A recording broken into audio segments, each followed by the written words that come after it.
Assalamualaikum warahmatullahi wabarakatuh. Perkenalkan, nama saya Ilham Masuro dari Prodi 3 Keperawatan Fakultas Vokasi Universitas Erlangga.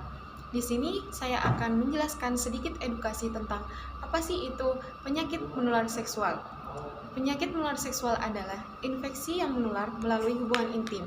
Penyakit ini umumnya ditandai dengan ruam atau lepuh, keputihan, dan ada banyak jenis penyakit menular seksual. Di antaranya yaitu yang pertama ada HIV atau AIDS, yang kedua ada gonorrhea, yang ketiga ada sifilis, yang keempat ada herpes simplex genitalis, yang kelima ada keputihan, dan yang keenam ada epididymitis. Untuk penjelasannya, simak video selanjutnya ya. Pengenalan HIV.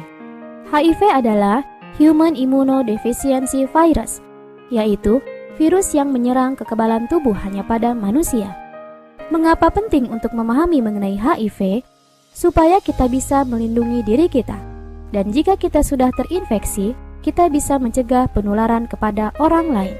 HIV menular melalui 4 cairan: darah, ASI, cairan sperma, dan cairan vagina.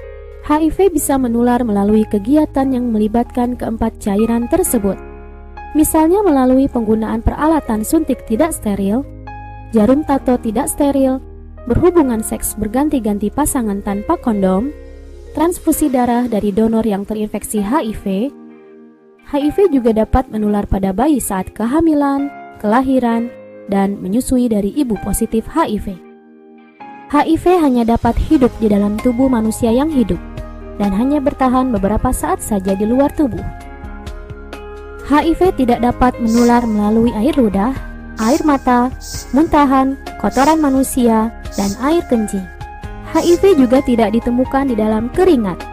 HIV tidak dapat menembus kulit yang utuh dan tidak menyebar melalui sentuhan dengan orang lain yang terinfeksi HIV atau sesuatu yang dipakai oleh orang terinfeksi HIV, seperti penggunaan perabot makan atau minum bersamaan dan penggunaan toilet atau air mandi bergantian.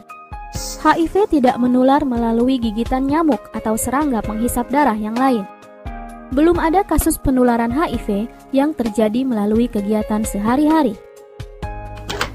Tubuh kita memiliki kemampuan untuk melawan benda atau makhluk asing melalui sistem kekebalan tubuh. Perlawanan terhadap benda atau makhluk asing ini biasanya dilakukan oleh sel di dalam tubuh manusia yang disebut sebagai CD4. Setelah masuk tubuh kita, HIV menginfeksi sel CD4 dan terus menggandakan diri. Kemudian HIV baru hasil penggandaan menginfeksi sel CD4 lain dan siklus ini terus berjalan. Saat HIV menggandakan diri, sel CD4 dirusak dan menjadi tidak efektif dalam memerangi infeksi yang masuk ke tubuh. Penyakit gonorrhea. Penyakit gonorrhea disebabkan oleh bakteri. Bakteri yang menyebabkan penyakit ini adalah bakteri Neisseria gonorrhoeae. Gejala yang dirasakan oleh penderita penyakit ini pada seorang laki-laki adalah sebagai berikut: rasa sakit dan keluar nanah saat kencing. Sedangkan pada seorang perempuan, gejalanya adalah keputihan berwarna kuning hijau. Penyakit ini juga menyebabkan kebutaan pada bayi yang baru lahir. Sifilis. Penyakit ini juga disebabkan oleh bakteri. Bakteri yang menyebabkan penyakit sifilis adalah bakteri Treponema pallidum. Gejala pada penyakit sifilis adalah luka di daerah sekitar kelamin.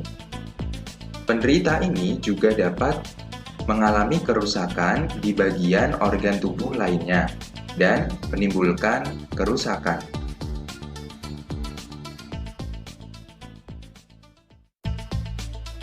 Herpes simplex genitalis. Penyakit herpes simplex genitalis disebabkan oleh virus. Virus yang menyebabkan penyakit ini adalah virus herpes simplex tipe 2. Penyakit herpes simplex genitalis ini menyerang kulit di sekitar kelamin, anus, dan vagina. Gejala yang dirasakan penderita penyakit ini adalah gatal, pedih, dan kemerahan pada kulit di sekitar kelamin. Apabila sudah terdapat gejala tersebut, kemudian akan melepuh, pecah, dan menimbulkan luka. Keputihan. Keputihan ini disebabkan oleh jamur. Jamur yang menyebabkan keputihan adalah jamur Candida albicans. Penyakit keputihan merupakan penyakit kelamin yang terjadi pada perempuan. Ciri-ciri penyakit ini adalah timbulnya cairan putih kekuningan yang terdapat pada bagian vagina. Cairan tersebut bersifat encer atau kental, berbau tidak sedap, dan dapat menyebabkan rasa gatal pada vagina. Penyakit ini merupakan penyakit yang disebabkan karena kurang dijaganya kebersihan pada bagian vagina.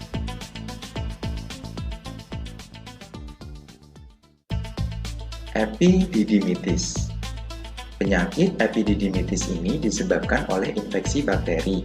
Penyakit ini terjadi pada laki-laki. Biasanya penyakit ini ditandai dengan nyeri dan bengkak di salah satu testis. Penyakit ini salah satu penyebabnya adalah pergaulan bebas. Berikut akan saya jelaskan upaya pencegahan PMS atau penyakit menular seksual. Apa saja upayanya? Mari kita simak. Upaya yang pertama adalah mengganti celana dalam kita dengan berbahan katun. Tujuannya adalah supaya dapat menyerap keringat sehingga kelembaban yang ada di area genital kita dapat terjaga. Kemudian yang kedua adalah membilas bersih organ reproduksi. Biasakan membilas dengan bersih organ reproduksi setiap selesai buang air kecil maupun buang air besar. Selanjutnya, keringkan sisa air yang masih menempel di kulit dengan menggunakan tisu atau handuk hingga benar-benar kering. Ini akan dapat mengurangi resiko terjadinya infeksi oleh jamur pada bagian organ reproduksi. Langkah yang ketiga yaitu mengganti celana dalam 2-3 kali sehari. Berikutnya yang keempat, mengganti pembalut minimal 2-3 jam sekali. Bagi kaum perempuan yang sedang mengalami menstruasi, gantilah pembalut sesering mungkin. Darah yang tertampung pada pembalut dapat menjadi media tumbuhnya kuman penyebab infeksi. Kemudian yang kelima, hindari penggunaan sabun pembersih. Bagi kamu yang perempuan, hindari menggunakan sabun pembersih daerah kewanitaan dan panty liner secara terus-menerus. Penggunaan sabun pembersih daerah kewanitaan akan mengubah pH vagina dan akan membunuh bakteri baik, sehingga memudahkan terjadinya infeksi bakteri dan jamur, menyebabkan munculnya jerawat di daerah kewanitaan, dan menyebabkan iritasi pada kulit. Kemudian, yang terakhir adalah rajin berolahraga, serta banyaklah mengkonsumsi buah dan sayur. Selain bermanfaat bagi kesehatan, juga dapat mencegah terjadinya infeksi organ reproduksi oleh jamur. Sekian video edukasi dari saya, kurang lebihnya mohon maaf. Wassalamualaikum warahmatullahi wabarakatuh.